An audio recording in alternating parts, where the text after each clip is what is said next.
بسم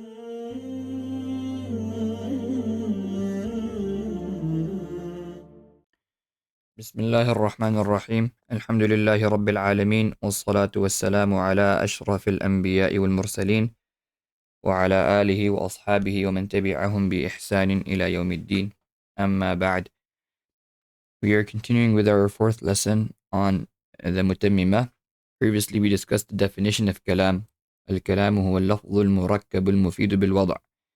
Now the author, he goes on to mention what can a kalam consist of and what is the least amount of words a kalam may consist of. He says وأقل ما يتألف من اسمين نحو زيد قائم أو من فعل واسم نحو قام زيد.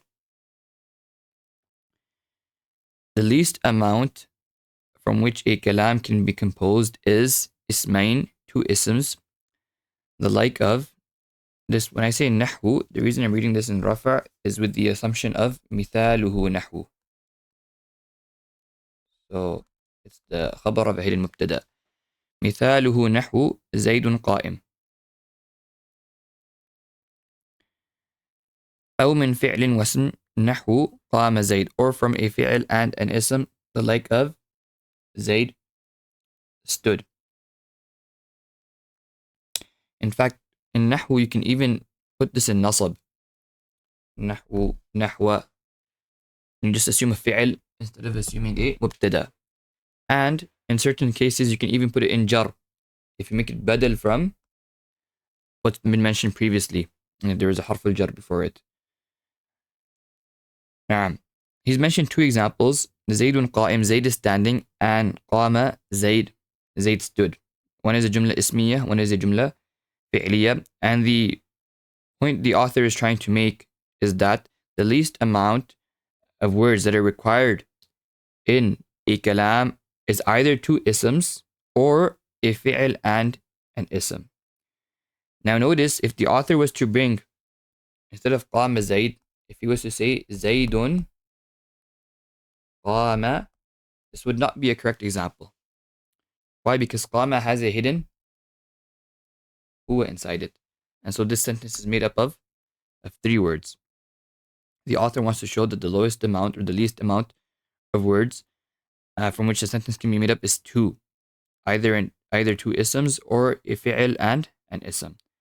Now based on this, someone might ask, they might raise an objection that if you say Zaydun qama is three words, because Zayd is a word, qama is a word, and a hidden huwa is a word, then can the exact same not be said for Zaydun qa'im? Because when you say Zaydun qa'im, isn't there a hidden huwa inside qa'im as well? This objection can be raised. And al-Ahdal, as well as others, they answer this. They say that that hidden huwa inside qa'im, it's so close to qa'im that it's as if they are one word. So they're in the power of a single word. As opposed to, for instance, qum, quma, qumu. As opposed to the hidden anta inside the fi'l al-amr, qum. Why is this the case? They say, look, when it comes to qum, we say there's a hidden anta, we say there's two words. Why are we not saying the exact same thing in qa'im? The reason is because when you dualize qum, you notice that the dhamir, the pronoun, it pops out. Quma. When you pluralize it, once again, the dhamir is evident. In qa'im, however, when you pluralize qa'im, you say qa'imani. When you dualize it. When you pluralize it, you say qa'imuna. When it came to the verb, we realized that the pronoun, it pops out. But with regards to the ism, that waw is the pronoun, not the alif. With regards to the ism, the pronoun does not pop out. Now someone might ask, wait a minute, what's this alif? What is this waw? Are these not pronouns? The answer is no. These are not pronouns. Remember, these words change when the state changes. These are not pronouns. If it's a pronoun will always remain the same. This is not a pronoun. Rather, this is a word or a letter used to show duality, and a letter used to show plurality. But it is not a pronoun. It is not the fa'il. The fa'il of qa'imani is not the alif.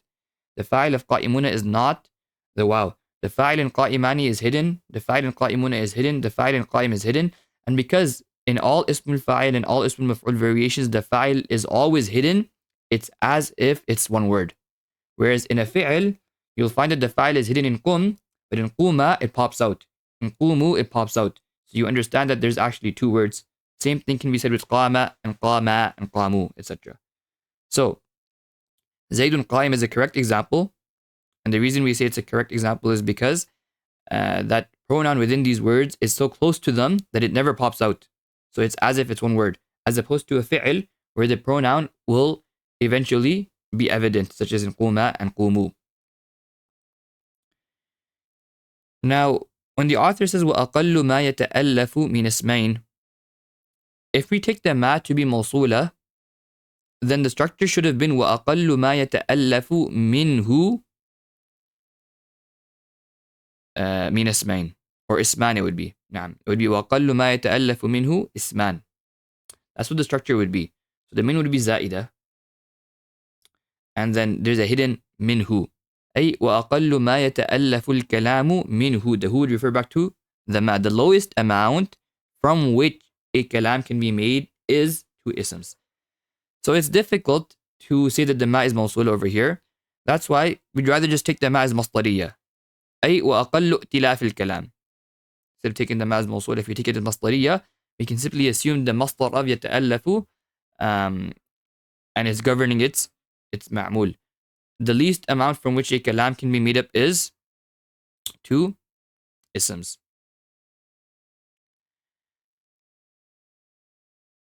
What exactly is the author trying to say over here? So this is a discussion mentioned in the Kafiyah and the commentaries in the Kafiyah.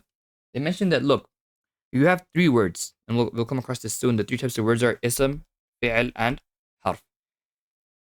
If you were to see however many possibilities you can make, you have a total of 6 possibilities. You can have either an ism and an ism, or an ism and a fi'l, or an ism and a harf, or two fi'ls, or a fi'l and a harf, or two huruf, or two harfs. If you were to say that you want to make a 2-word sentence, and you have 3 types of words, the total amount of possibilities you have, 2 times 3 is 6. Now, kalam, it will always be made up of a musnad and a musnad ilay. There needs to be information, and then that information needs to be given regarding something. So a musnad and a musnad ilay. The ism can always be a musnad, and it can always be a musnad ilay. The fi'l can always be a musnad, but the fi'l cannot be a musnad ilay. The harf can be neither. Now let's look at our possibilities. When we have 2 isms, there's no issue. Why is there no issue? Because one ism can be musnad ilay, the other can be musnad. Problem solved. Because remember, every kalam needs a musnad ilay and a musnad. So, since one ism can be the musnad ilay, the other can be the musnad, there's no issue. Zaydun qa'im. Al-ismu ma'al fi'l. The fi'l is the musnad, and the ism becomes the musnad ilay. Problem solved. We have the musnad ilay and we have the musnad. If you look into an ism with a harf, fi kitabin, for example, there's an issue. What's the issue? Or let's say, for instance, inna zaydan. Better example. Inna zaydan. The issue is, someone can say, alright, Zayd is becoming the musnad ilay. Where's the musnad? Because huruf cannot become musnad ilay or musnad. So you're missing an integral component from which speech must be made up of. If you have 2 verbs back to back, what's the issue? The issue in having 2 verbs back to back is that there's a musnad and a musnad. Information and information. But there's no musnad ilay. So you're missing an integral component which is required for speech. If you have a fi'l and a harf, you have a musnad and you have the lack of a musnad ilay and a musnad, because harf cannot be musnad or musnad ilay. So once again, you have an issue. If you have 2 huruf, inna for instance, you have an issue. What's the issue? The issue is that you have neither a musnad ilay nor a musnad. You simply have 2 huruf. So for this reason, the only possible way, if you were to make a 2-word sentence where you can have a musnad ilay and a musnad, it would be if you were to gather two isms or an ism and a fi'l. Okay. Now, because the musnad ilay and the musnad is required to compose speech, to make kalam, to make a sentence, due to this reason, because they're integral components, they are called umdah. And you can never have a sentence without a musnad ilay and a musnad. And anything beyond the musnad ilay and the musnad is called a fudla or qaid. It's like an extra clause.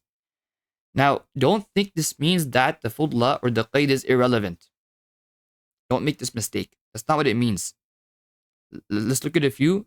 That's not what it means. Look at a few verses. وَمَا خَلَقَنَا السَّمَاءَ وَالْأَرْضَ وَمَا بَيْنَهُمَا لَاعِبِينَ. We did not create the sky and the earth and what is between them whilst we were playing around. It's not created without purpose, meaning we did not create them without a purpose. Rather, there is a purpose. Someone might say, oh, la'ibin, that's a hal. A hal is not the musnad ilay, nor is it the musnad. So it's a fudla. Does that mean it's irrelevant? No, of course not. Because if you were to omit the hal over here, the entire meaning would become corrupted. The meaning would become we did not create the sky and the earth and what is between them. But that's not the purpose of the verse. The purpose of the verse is that we did not create them without a purpose. We did not create them while playing around.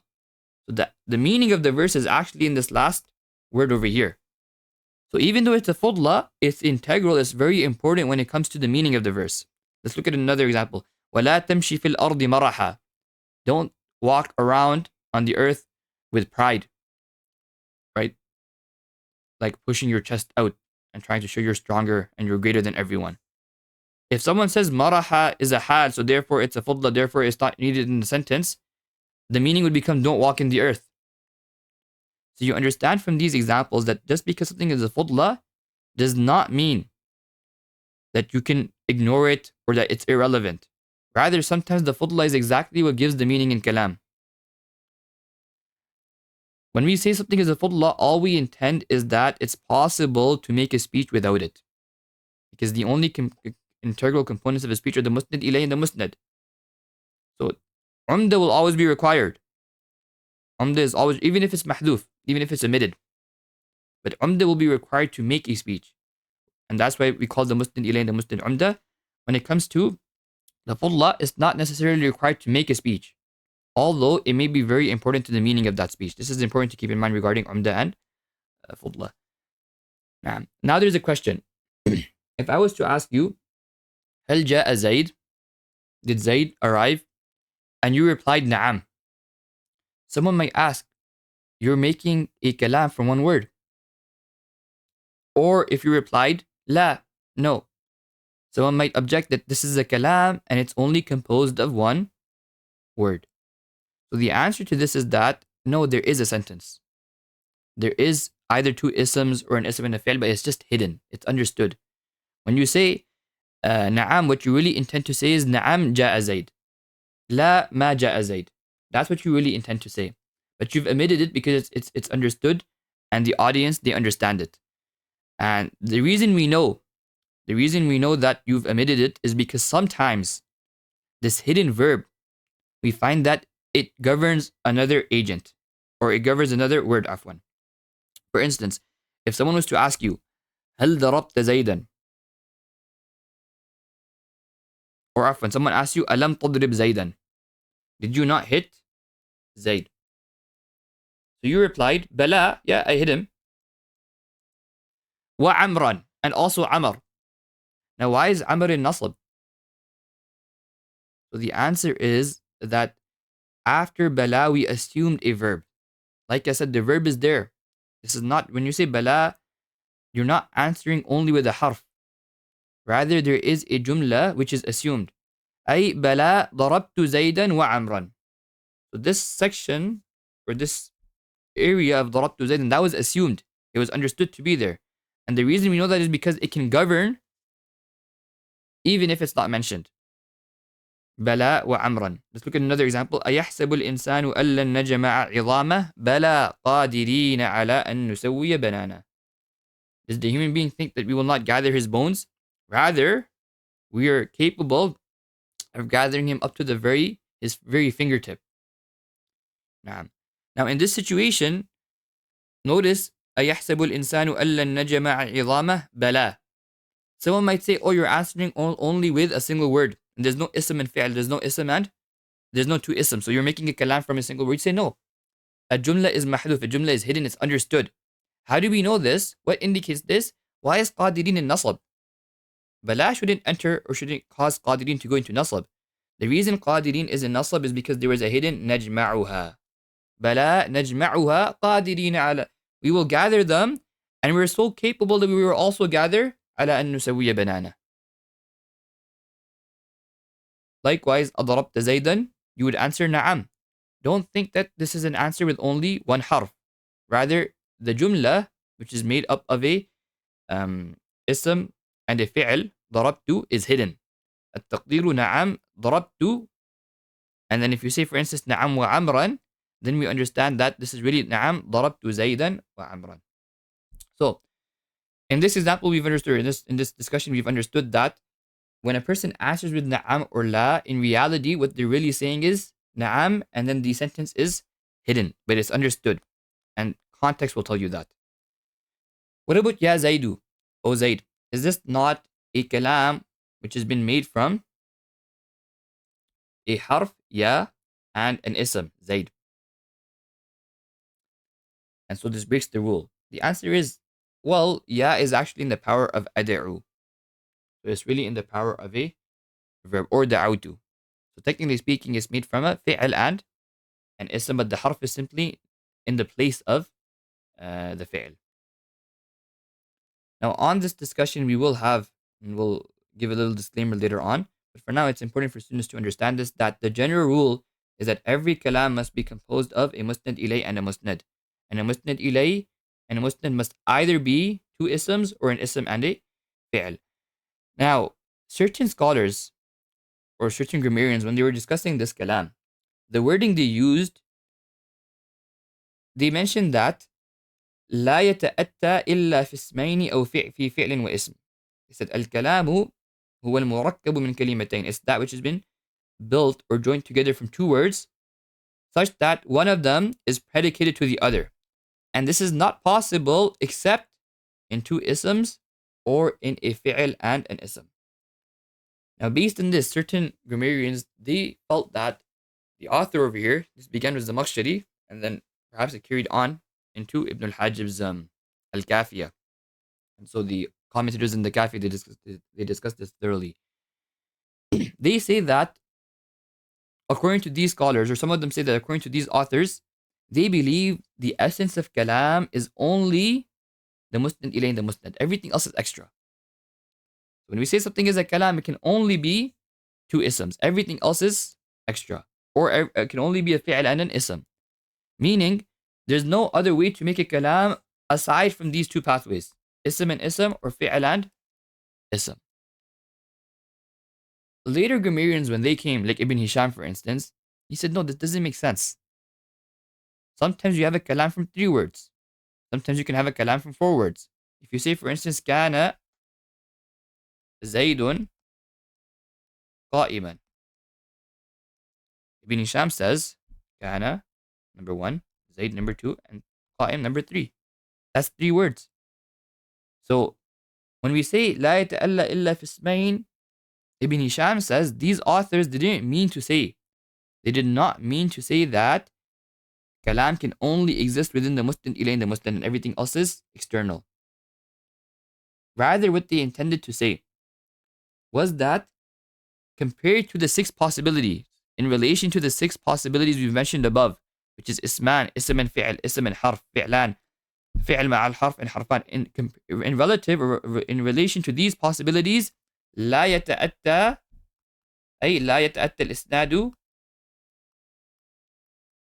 إلا في اسمين واسم وفعل إلا في الصورتين الأوليين.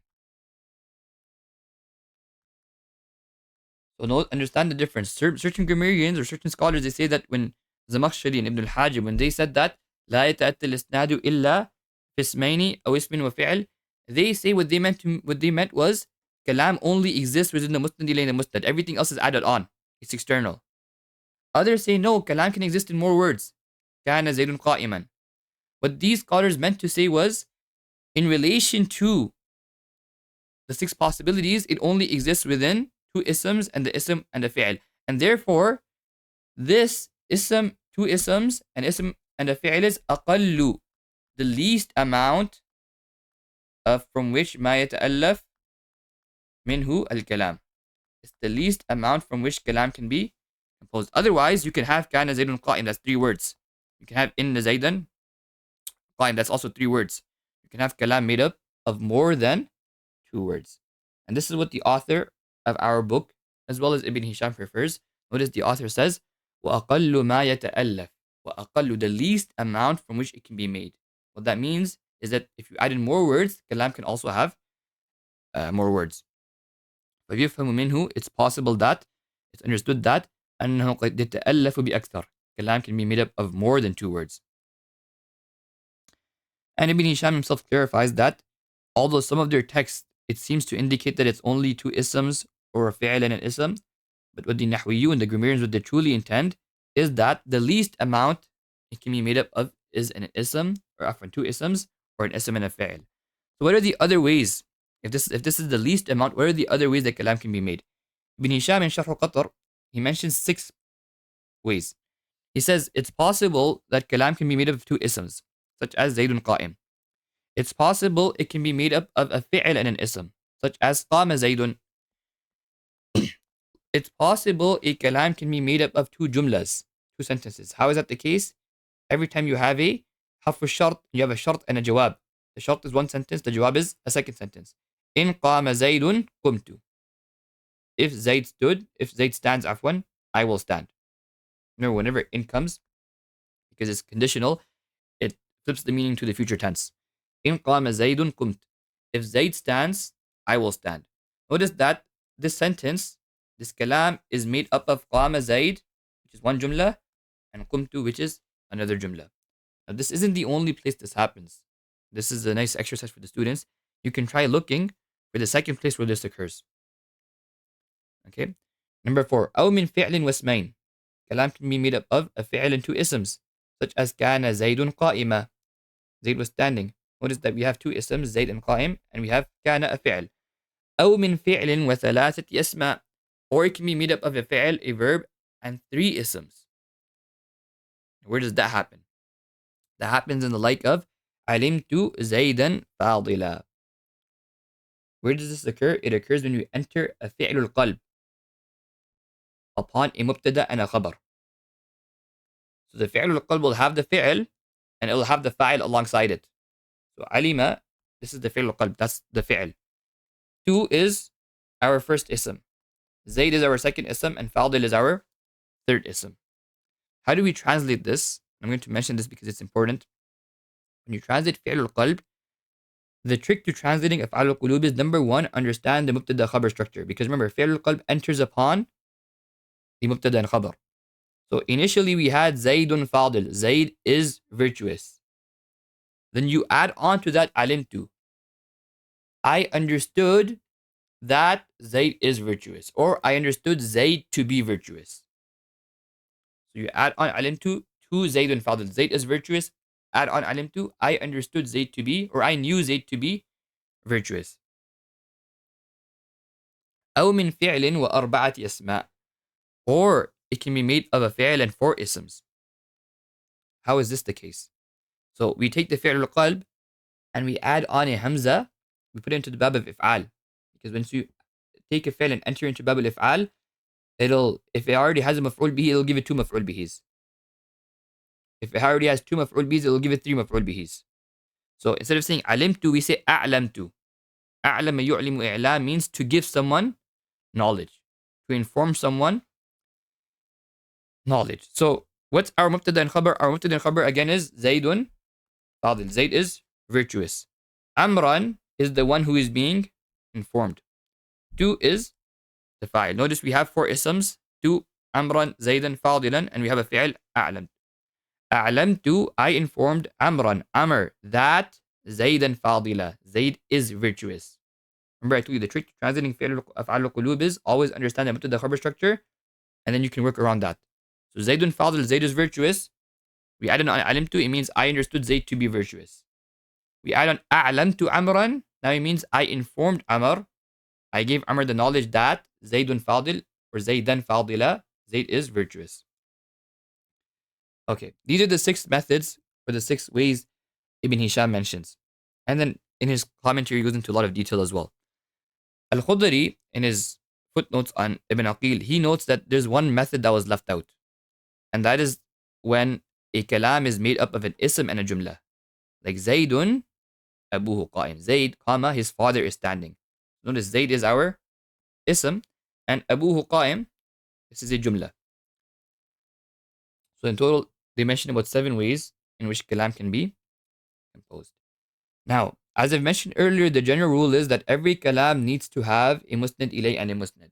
However, Dr. Fadl Salih al-Samurra'i, in his book al-Jumlatul Arabiyyah, Ta'lif wa Taqsimuha, he notes that sometimes, in certain phrases, the Arabs actually go against this. And for example, they say, أَقَلُّ رَجُلٍ يَقُولُ ذَلِكَ. Now, I want everyone to pause the video and try translating this. أَقَلُّ رَجُلٍ يَقُولُ ذَلِكَ. Alright. In this structure, if you were to say أَقَلُّ رَجُلٍ, أَقَلُّ رَجُلٍ means hardly anyone. If you understand this, if you translate this as hardly anyone is saying this, or hardly anyone says this, then you've misunderstood the point that's being made. Why? Because if you say hardly anyone says this, you've understood أقل رجل, أقل to be the مبتدا, رجل the مضاف إليه, and يقول ذلك to be the khabar. But that's not what's being said. What we're saying is this is a sentence in which you don't have a musnad ilayh and a musnad. That's the point. It goes against the rule. So the correct translation over here would be that hardly anyone who says this. Meaning, أقل is the مبتدا, رجل is مضاف إليه, and it's موصوف. يقول ذلك, this sentence is the صفة of رجل. It's في محل جر. Hardly anyone who says this. Now what are you waiting for?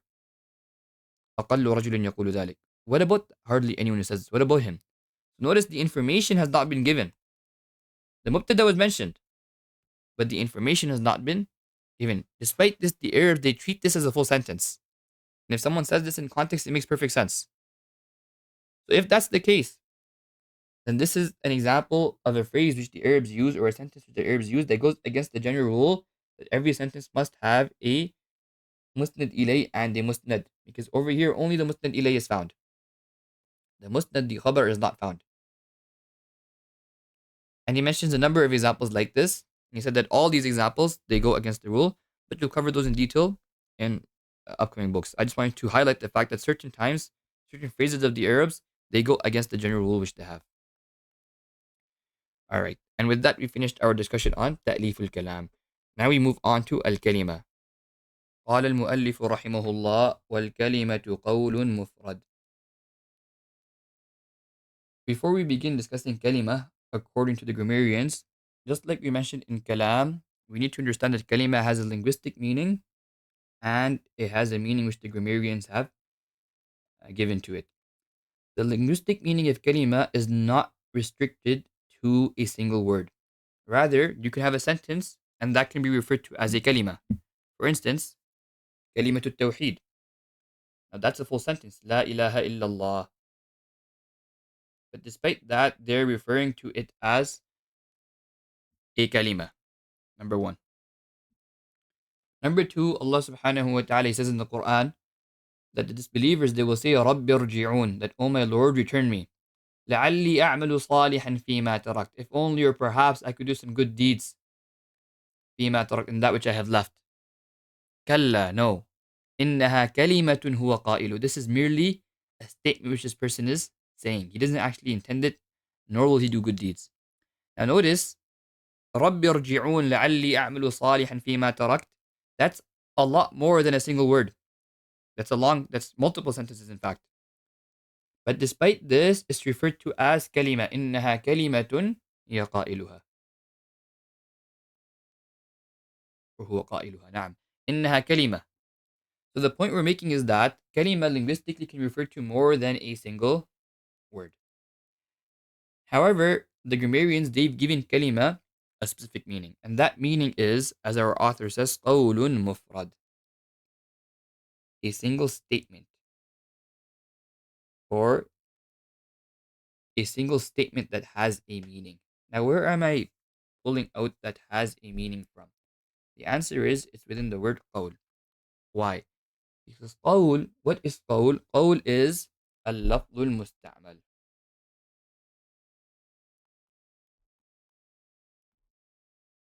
Remember we told you lafdh is any utterance. Okay, anything that leaves a person's mouth, whether it has a meaning or not. If it doesn't have a meaning, we call that muhmal. And you can see that within our chart over here. If it does have a meaning, we will refer to that as al-musta'mal. So, from this we understand that qawl is al-lafdh al-musta'mal. And on account of that, when we say qawlun mufrad, we understand that qawl means an utterance with a meaning. And that utterance happens to be mufrad, a single word. This is the definition of kalimah. An utterance with a meaning, which is a single word. Now, let's take a look exactly at what or why the author has preferred this method. Why the author has used this understanding when explaining what qawl is. The author, rahimahullah, he has not used the word al-lafz. He has not said al-lafdh alladhi wudi'a li ma'na al-mufrad. Rather, he refers to this as qawlun mufrad. This is something mentioned by Ibn Hisham in his Qadr. When he refers to kalimah, he calls it a qawl mufrad. And after calling it a qawl mufrad, Ibn Hisham, rahimahullah, he says, you might ask, why did you not follow so-and-so grammarian? Or why did you not say هو اللفظ الذي وضع لمعنى مفرد? As earlier grammarians, such as al-Hajib, for instance, have said, اللفظ الذي وضع لمعنى مفرد. There are different discussions in this definition. We just want to focus on Ibn Hisham saying, why did I not say اللفظ الذي وضع? He says, I only use the word qawl. The reason I use the word qawl is because when it comes to اللفظ الذي وضع, the reason they had to exclude and they had to add this clause الذي وضع is because they used the jins ba'id. What is the jins ba'id? If you remember, I've told you earlier that when you define, the definition needs to be inclusive. And in order to make an inclusive definition, what you essentially have to do is you have to bring a genus, something general, and then you have to bring a clause that excludes that which you don't want to include. So, when you bring al-lafz, this includes musta'mal, words which have a meaning, and it also includes muhmal. It includes both of these. In order to avoid muhmal, they have to add on the clause alladhi wudi', which has been coined. That's why they have to add on this clause. Ibn Hisham says, I'm not using lafz to begin with. Rather, I will use qawl. And qawl is a jins qareeb. Qawl already means al-lafdh al-musta'mal. It already means that word which has been coined for a meaning. And since qawl already means that word which has been coined for a meaning, I don't have to add on the clause alladhi wudi' or alladhi wudi'a li ma'na. I just have to add on the clause that it's mufrad, it's not murakkab. And so he uses this wording as opposed to al-lafdh alladhi wudi'a li ma'na mufrad. And then he says that using the jins qareeb is better than using the jins ba'id. To help you understand this, think, when you use the word al-lafz, in order to transition from lafz until mufrad, we have to take a longer pathway. Because we have to first exclude al-muhmal. And then we can transition down to al-mufrad. But for qawl, muhmal was never included to begin with. So we can take a direct pathway from al-qawl until mufrad by adding the clause of mufrad and excluding al-murakkab. And for that reason, he says that this definition, which I have presented, is better. Now, al-Attar, in his commentary on the Azhariyah, he mentions an objection. He says some have answered that the word qawl, just like it can be used in the meaning of al-lafz al-musta'mal, al-qawl can also be used in the meaning of al-ra'i, al-i'tiqad. So for instance, if someone says هذا قول الإمام أبي حنيفة, over here they don't mean to say that Abu Hanifa said this or that it's his statement. They mean to say this is his opinion and so ruling. If someone says هذا قول ابن مالك, this is Ibn Malik's opinion and so ruling regarding Nahwu. So qawl, just like it can refer to al-lafz al-musta'mal, it can also refer to a person's opinion. And when it comes to definitions, we are told to avoid words that have multiple meanings. For that reason, this is why the early grammarians did not use the word al-qawl, rather they used al-lafz, because al-qawl, even though it's a jins qareeb, even though it's closer to mufrad, it can have multiple meanings. But al-Attar answers this, and he says in this context, it's very much understood that what's intended is al-lafz al-musta'mal, because you're defining kalimah. So when you're defining kalimah, you would not be bringing al-qawl in the meaning of al-ra'i and al-i'tiqad. So we understand over here that al-lafz al-musta'mal is understood from qawl and intended from qawl, as opposed to al-ra'i wal-i'tiqad. And for that reason, this objection does not stand, or this answer that has been given does not stand. The only reason we are told not to use words that can have multiple meanings in definitions is because it may be confusing. But once you've understood which of those meanings is intended, and once it's clear, then there's no more confusion, and there's nothing wrong with using such a word to define. There's nothing wrong with using such a word to define or to use it in a definition. And for that reason, he says that using qawl is correct. Now, based on this, even though the author in this section he has said qawl mufrad, and based on explanation, this is precise. However, in the earlier discussion on al-Kalam, in the earlier discussion over there, the author says al-Kalamu huwa al-lafzu al-murakkab al-mufidu bil-wada'. So why is it that over there he is saying al-lafzu al-murakkab? He could have said al-qawl al-murakkab, because like we mentioned, al-qawl is a jins qareeb, and then from qawl he could have transitioned to murakkab because he was defining kalam. When he defines the kalimah, he transitions from qawl to mufrad. When he defines the kalam, he transitions from qawl to murakkab. So why did he not say al-qawl in the first definition? This objection is raised against the author. Now he says, وَالْكَلِمَةُ قَوْلٌ مُفْرَدٌ. We've understood the linguistic meaning of kalimah, and we've begun to understand the technical meaning which the grammarians have offered for al-kalimah. We've understood the first part, which is qawl. What about mufrad? Mufrad has two definitions or two understandings. We're going to mention both understandings, and we'll explain both of them بإذن الله. Okay, the mufrad has أن للمفرد تعريفين. The مناطق, when defining mufrad, they say المفرد ما لا يدل جزءه على جزء معناه. A part of the mufrad is such a word that a part of it does not indicate a part of its meaning. To understand this, let's look at two words.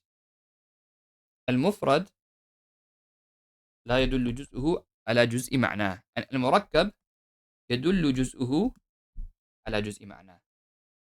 Under mufrad, if I wrote Zayd refers to the human being, this person I have named Zayd. Now, what is a part of Zayd? A part of Zayd is the za. A part of Zayd is the ya. A part of Zayd is the dal. Zayd refers to the human being. We'll just write M for male, but this refers to the human Zayd. Does za refer to the human? Does ya refer to the human? And dal refer to the human? The answer is no. Zayd can refer to the human, but the portion of Zayd does not refer to the human, neither does it refer to a portion of Zayd, to be precise. Zayd refers to the human, but a portion of Zayd, a part of Zayd, does not refer to a part of that human. And for that reason, we say Zayd is mufrad. And I hope that is clear. Now let's look at an example when it comes to al-Murakkab. If you were to write, for instance, Kitabu Zayd, the book of Zayd.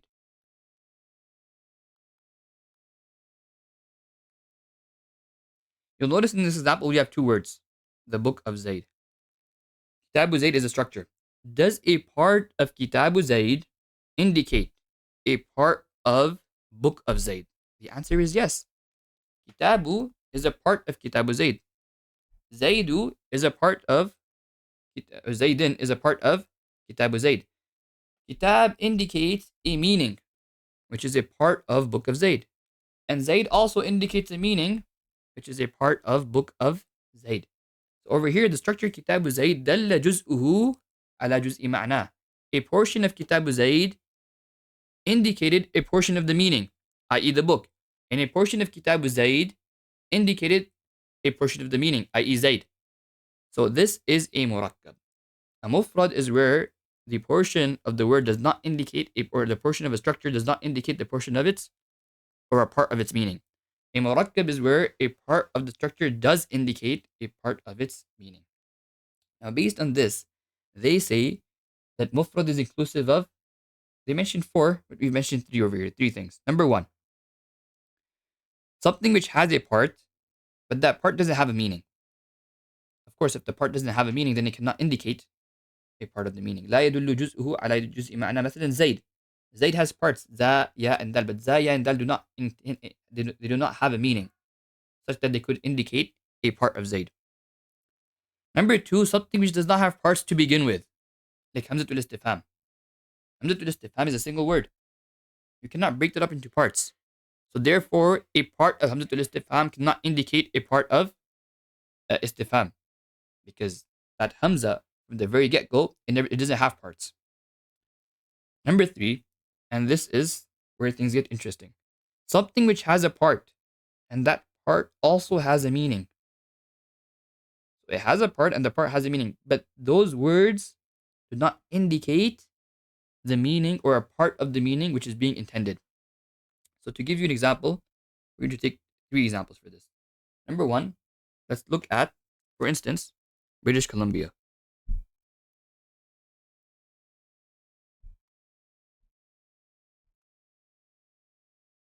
Okay. This structure over here refers to a province in Canada. Now, British, in and of itself, has a meaning. Remember, we have a structure, and the structure, it has parts. So lahu juz. British is part one. Columbia is part two. And British has a meaning, and Columbia also has a meaning. But the question is, if I was to take British alone, does it indicate a portion of that province? No, it doesn't. If I take Columbia alone, does it indicate a portion or a part of that province? No, it doesn't. So you notice how these words, they both have their individual meanings. It has a juz, it has a ma'na, but the meaning of British does not indicate a portion of British Columbia. And the meaning of Columbia does not indicate a portion of British Columbia. So لا يدل جزءه على جزء معناه. Therefore, this is not a murakkab according to the Manatiqa, and majority of the grammarians, including Ibn Hisham and our author, have taken this. Or we're understanding our author to take this because many grammarians have taken this. Okay, let's look at a second example. Let's assume you have a friend, and your friend's name is Zainuddin.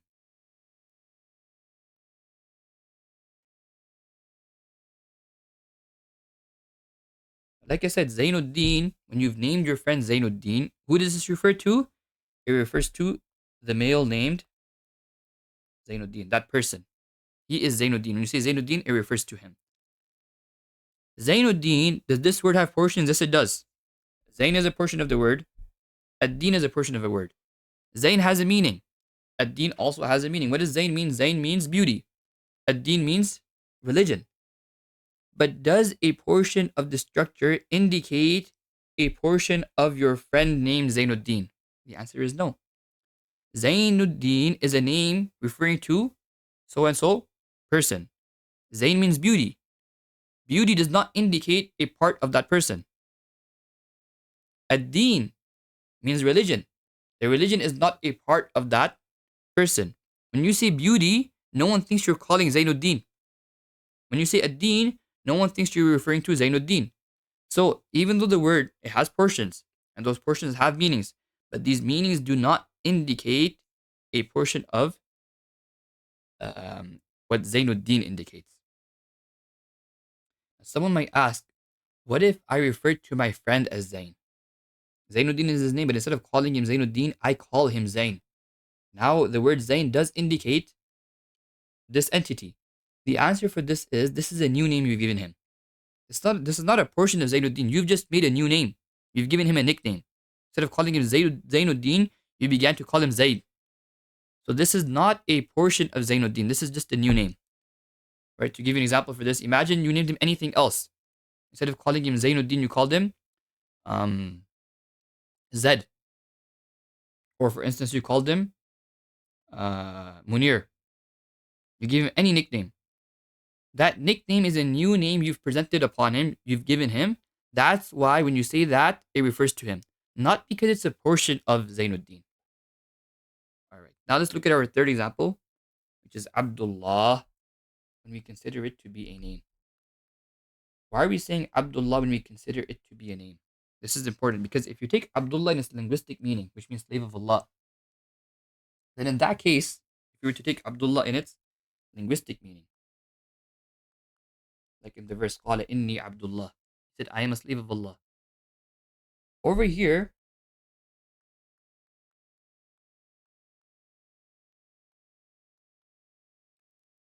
the word Abd, it has a meaning. If you consider Abdullah to be a quality, like the person is a slave of Allah, Abd has a meaning. Lafzul Jalala has a meaning.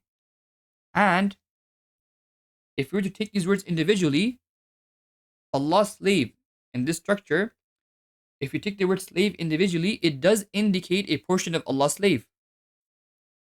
And if we take the word Lafzul Jalala, Allah individually, it does indicate a portion of the meaning of Abdullah, Allah's slave. So this over here would be a murakkab. Why is it a murakkab? It's a murakkab because if you consider it to be a quality or a description, the slave of Allah, then a portion of that structure does indicate a portion of the meaning. Slave of Allah, the slave part indicates slave. And Allah, Lafzul Jalala, indicates Allah subhanahu wa ta'ala. So therefore, this would be a murakkab. But what if you named someone Abdullah? His name is now Abdullah. So Abdullah refers to a person. Now, if you say Lafzul Jalala, would that refer to a portion, a part of that person? No, of course not. Na'udhu billahi min dhalik. If you say Abd, does that refer to a part of that person? No, it doesn't. His name is Abdullah. Abdullah refers to him.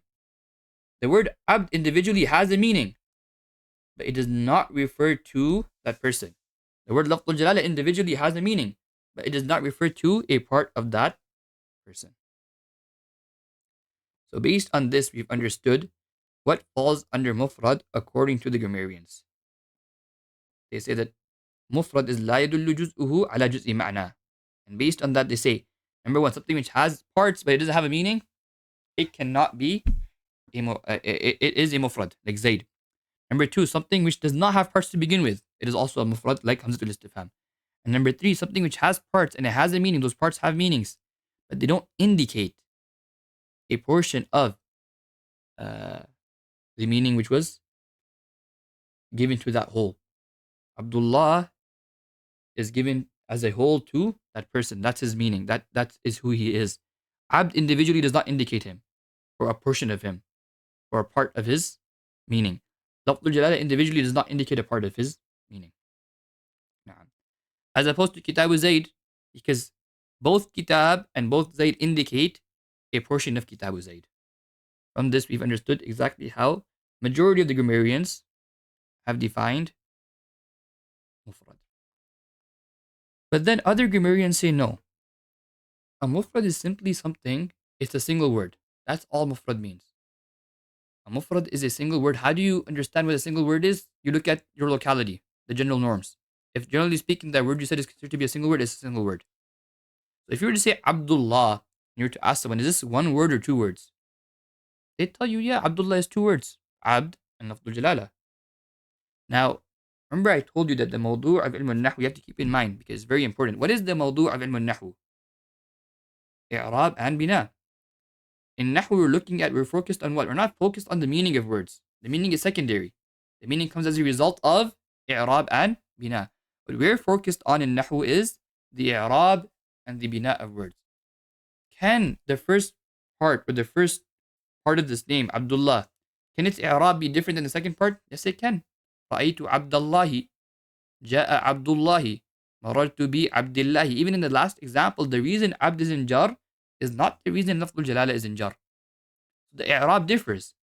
If that's the case, and keeping in mind that the mawdu' of ilm al-nahu is i'rab and bina, should we not say that Abdullah is actually two words? It's not a mufrad, this is actually a murakkab because you have multiple words.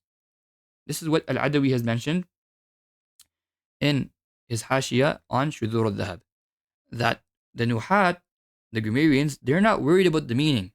Their primary focus is the word itself in i'rab and bina, the word from the perspective of i'rab and bina. And so therefore, according to them, a mufrad should be something that's spoken as a single word and is understood to be a single word. And a murakkab is something that when spoken, it's understood to be multiple words. And so Abdullah, the name, even the name Abdullah should be a murakkab. Because even the name Abdullah is multiple words, and you see that the i'rab differs from abd to lafdul jalala. As opposed to the manatiqa, because they were not worried about the word or the i'rab, they're worried about the meaning. And Abdullah is one entity. So for them, it makes sense for them to call Abdullah as a name a single word, because they're worried about the meaning, and that name indicates one entity.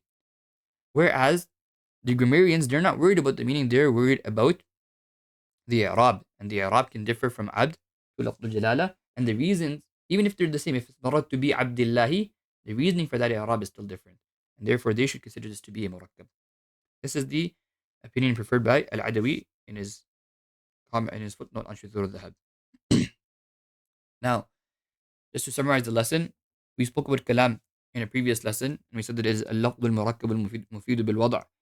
And today we covered that the least amount of words a kalam can consist of is at least two, which is an ism and a fi'l. Or two isms or a fi'l and an ism. And the reasoning behind this is that because kalam needs to consist of musnad ilay and musnad, and from the 6 possibilities, these are the only 2 possibilities where a musnad ilay and a musnad are found. Then we discussed that in examples such as ya zaydu or na'am, these are really in the power of 2 isms or a fi'l and an ism. It's not a harf and an ism. It's not only a harf. Rather, either you're assuming a sentence or you're understanding the ya to be in the meaning of a fi'l, i.e. ad'u. Then you mentioned that there is a khilaf, or there seems to be a khilaf between certain grammarians, that is kalam only these 2 scenarios, or is this the least amount of words you can use to make kalam? Ibn Hisham and the author, they seem to prefer that this is the least amount of words you can use to make a kalam. Otherwise, you can also make a kalam, just like you can use 2 isms, like Zaydun qa'im, and a fi'l and an ism, like qama Zaydun. You can also use 2 jumlas, like in qama Zaydun qumt. You can also use a fi'l and 2 isms, like kana Zaydun qa'ima. You can also use a fi'l and 3 isms, like alimtu Zaydun fadila. You can also use a fi'l and 4 isms, like a'lamtu amran Zaydun fadila. And then finally, as Khudri mentions, you can also use an ism and a jumla, such as Zaydun qama abu. And then after that, we moved on to discuss, or we mentioned that there are some exceptions to the rule of musnad ilay and musnad, and this will be discussed in detail in later books bi'idhnillah.